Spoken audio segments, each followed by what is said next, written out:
посмотрела, поняла, что да.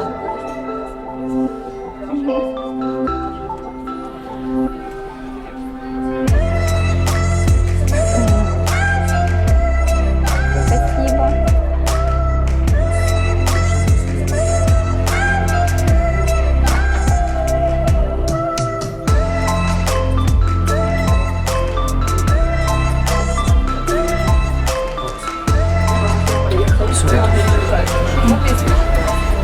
Alors, Итак, вы говорите на английском или... нет, очень, к сожалению, не очень хорошо очень? говорю, да. Да, хорошо, Очень. тогда мы будем на русском говорить. Спасибо.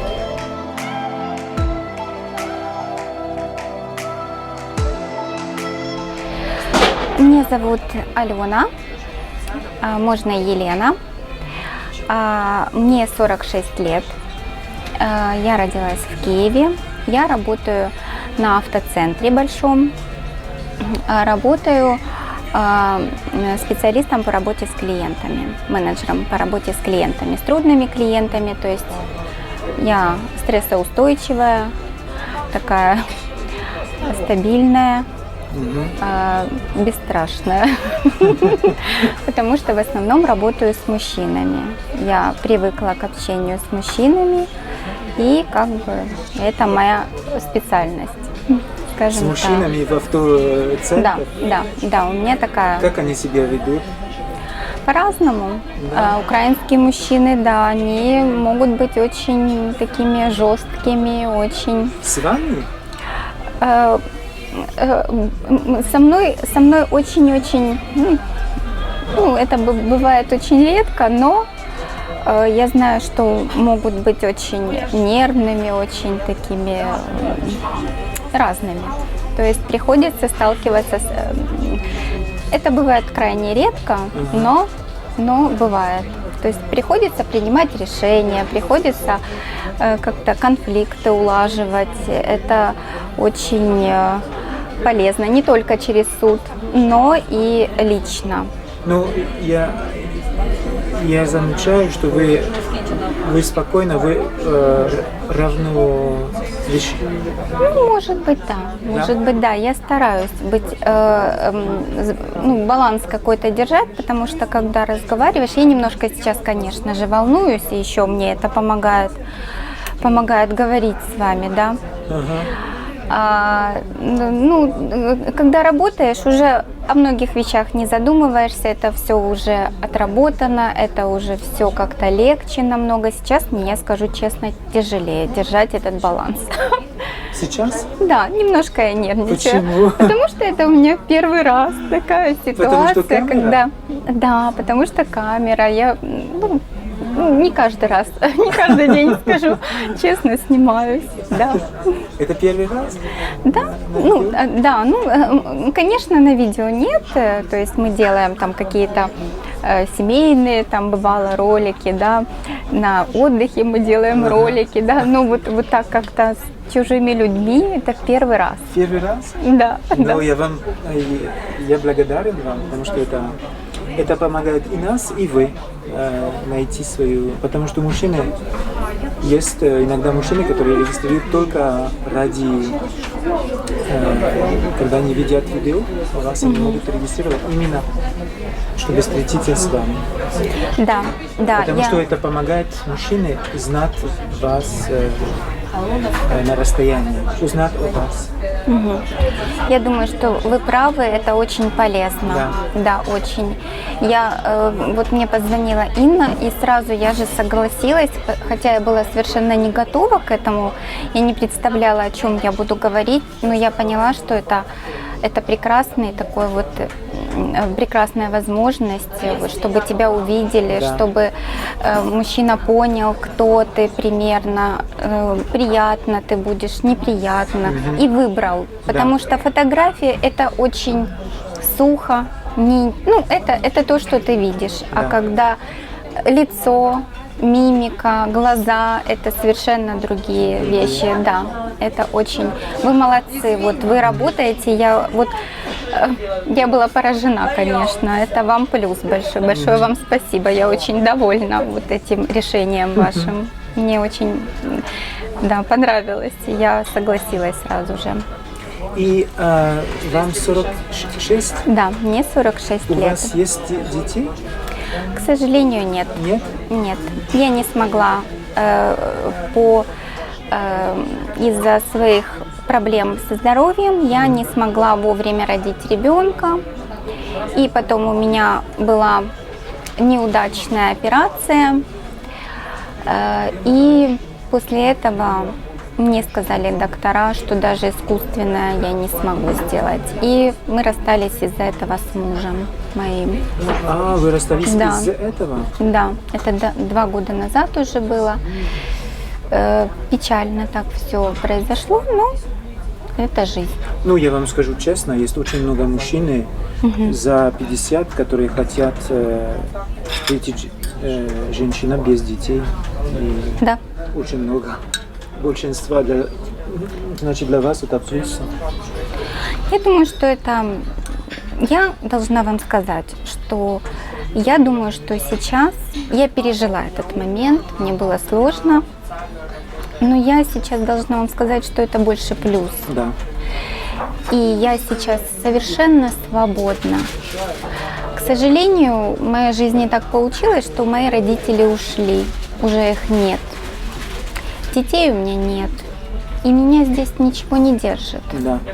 Понимаете, о чем я говорю? То есть я девочка, которой 20 лет. Я могу все. Да. Я могу уехать куда. Мне интересно. Я активный человек.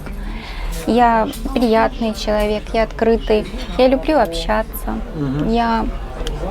То есть, вот вы сами понимаете, что у меня такая ситуация, что мне не за что здесь держаться.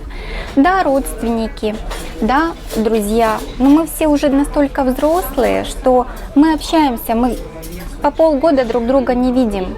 Мы общаемся только по каким-то праздникам, встречаемся. И это одиночество. Я одна. Я хочу все-таки себя посвятить человеку, которому я нужна, который меня ждет, который меня ищет, понимаете? Да. Потому что я здесь не востребована.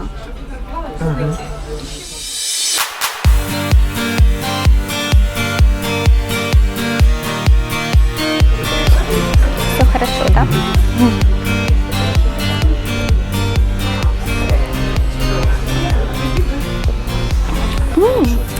Какой вкусный чай. Вкусный? Да.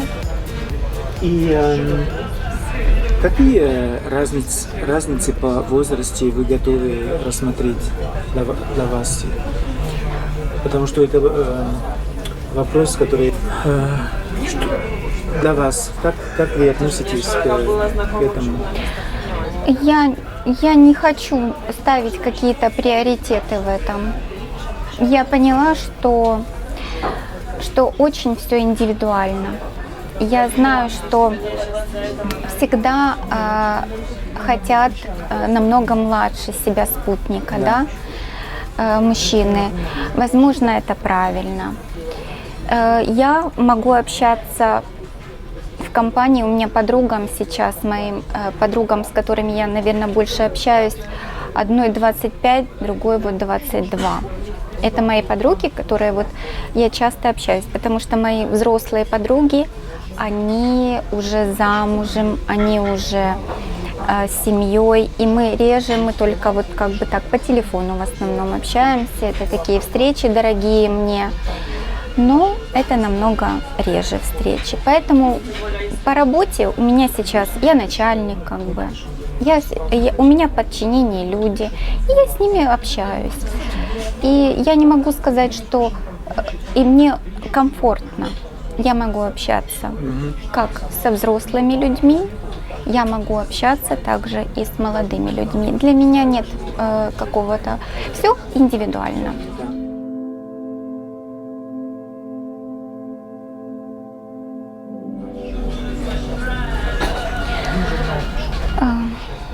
Конечно, Франция намного ближе. Понятно, что 2 часа, даже меньше, 1,5, и ты уже во Франции. Это это было бы для меня комфортней. Но я не хочу тоже вот ставить какие-то установки, условия.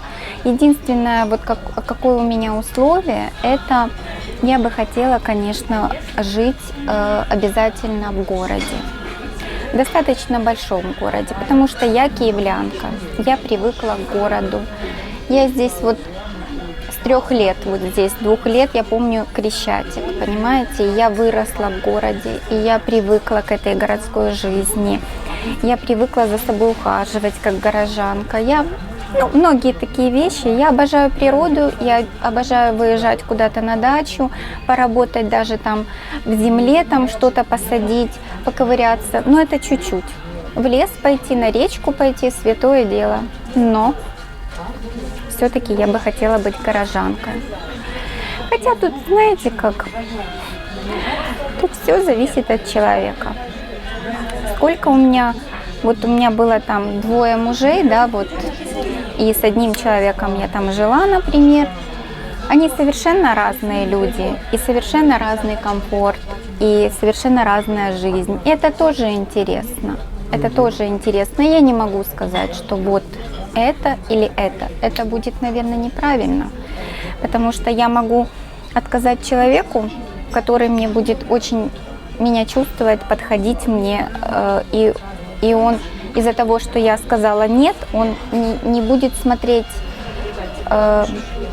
вычеркнет мою как бы кандидатуру из своего списка, и мне не хочется терять такую возможность, потому что бывает, у меня тоже есть какие-то моменты, но я понимаю, что не хочу я видеться с этим человеком, да, вот кто-то за мной ухаживает, я почему-то не хочу. Почему? Вроде как все хорошо, но чего-то же не хватает, да, вот, я говорю,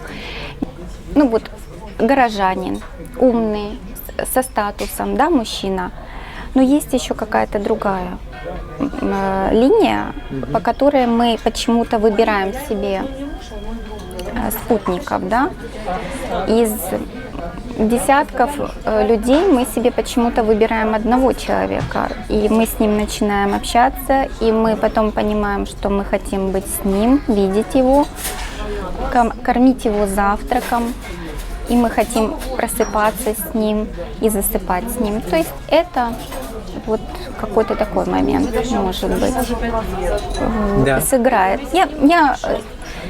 Я не могу, знаете, уже стала взрослой, и я стала философом в этом все, потому что я понимаю, что бывают такие удивительные встречи, которые вот совершенно, ты даже не думаешь об этом человеке, что он может тебе как-то подойти, понравиться, вы совершенно из разных миров.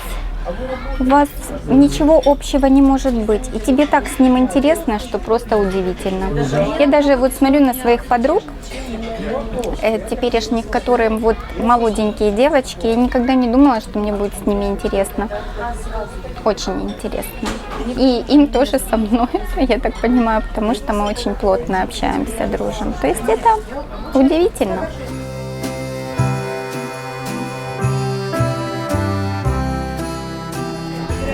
То же самое, я думаю, что и с мужчиной. Значит, вы считаете, что ваша роль в семье, это вы только что сказали, что вы будете готовить завтрак вашему мужчине. Значит, вы считаете, что вы должны помогать, поддержать вашего мужа, да? Конечно. А зачем тогда жить вместе? Что это не работа. Это не работа. Я работаю, у меня есть персональные обязанности. Я прихожу, мне за это платят деньги. А здесь уже желание. Хочешь, не хочешь. Все, другого не дано. И ты либо ты хочешь делать для этого человека, и он для тебя так же, или же ты не хочешь. Это только так. Конечно, бывает такое, что сонная, приболевшая, не хочется вставать и делать завтрак, да, или хочется, чтобы мужчина за тобой поухаживал, да? Почему бы и нет? Ну, то есть это уже дело Да, это двоих. обе стороны, Да, конечно. это дело двоих людей. Если тебе приятен этот человек, ты будешь для него делать, и он будет для тебя все делать.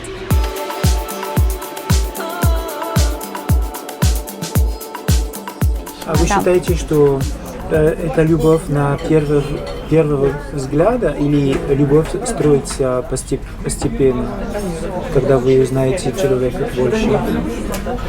Наверное, скорее всего, последнее. Вот все-таки со временем я знаю, что женская психология подвержена тому, что она любит со временем. Это вот это правда. Это я сколько читала. Мужчины любят сразу. Они очень быстрые, они сразу они влюбляются, им надо все подарить женщине. Они такие, а потом они утихают. Да. Да, они становятся ровными, они становятся больше хорошими мужьями, они выполняют свои обязанности. А у женщины все да наоборот. Женщина, если она видит прекрасного человека, мужчину, и если даже там в начале что-то ей не подходило, она что-то, не герой моей мечты, скажем так, да? Ну вот он немножко не такой, вот я хотела бы что-то другое.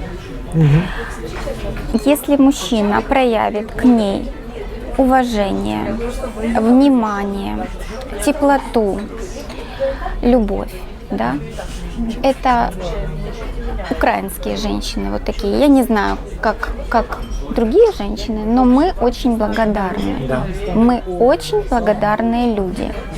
И когда мы смотрим вот на такого человека, который дарит нам себя, мы отзываемся. Это неизбежно. Это неизбежно, да. Да. Да, на всю жизнь. И например, сегодня у вас будет встреча. Вы на встрече, на свидании, вы предпочитаете слышать, и чтобы мужчина сам поднимал темы на разговоры, или у вас есть уже список вопросов, которые для вас очень важно задавать? Есть темы, которые вы хотите открыть сразу же, чтобы не было разочарования? Или вы... Я думаю, что первое свидание – это разговор в основном на очень такие общие темы. Я думаю, что уже потом мы познакомимся, мы прочувствуем, да. Он очень приятный, умный человек, да, и я думаю, что когда уже это будут общие какие-то вопросы с моей стороны, с его. Я больше, конечно, настроена, чтобы он задавал мне вопросы. Потому что, видите, вы мне задаете вопросы, и мы друг друга узнаем. Я знаю, что я смогу задать ему встречный вопрос, потому что это будет не монолог, а диалог, я надеюсь. Вот, и он будет тоже мне говорить на то, что, потому что так вот прийти со списком, так, минуточку, и начинаешь диктовать. Извините, это моя жена. Алло?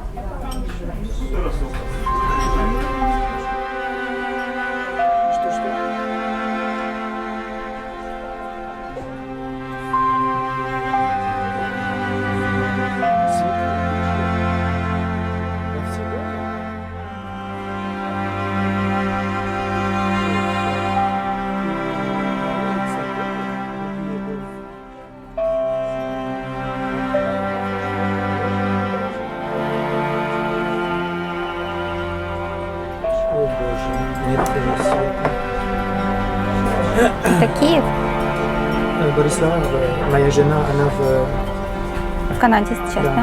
Мгм. Я с ней разговаривала, с вашей супругой. Да, тоже брала у меня интервью первое по скайпу. Да, вы встретили ее на скайпе? Да, на скайпе. Это было уже год назад. Мы с ним говорили. Приятная очень девочка, молодец.